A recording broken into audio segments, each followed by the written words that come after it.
ప్రియ దేవుని బిడ్డలారా, అప్పటి వరకు కూడా నజరేతుకి విలువ లేదు.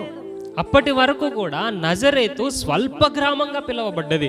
అప్పటి వరకు కూడా నజరేతు తృణీకరింపబడినటువంటి ప్రాంతంగా పిలువబడ్డది. అప్పటి వరకు నజరేతులో నుండి ఏ మంచి రాదు అనేటటువంటి మాట వినబడ్డది. కానీ లోక రక్షకుడు అయినటువంటి యేసు క్రీస్తు ప్రభువారు అక్కడ ఉండటం బట్టి నజరేతు కథ మొత్తం మార్చబడింది. హల్లెలూయా.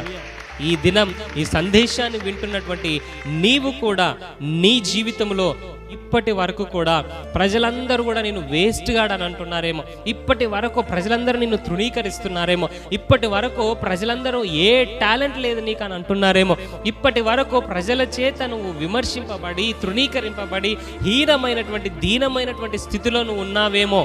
కానీ యేసు క్రీస్తు ప్రభువారిని గనక నీ హృదయంలో ఆహ్వానించి ఆయన నీ హృదయంలో పెట్టుకుంటే నీ కథ మొత్తం కూడా మార్చబడుతుంది. నజరేతు కథ మార్చబడినట్లుగా, ఆ యవనస్తుడు ఉన్నటువంటి ప్రాంతం మార్చబడినట్లుగా, దావీదు జీవితం మార్చబడినట్లుగా నీ జీవితం మార్చబడుతుంది.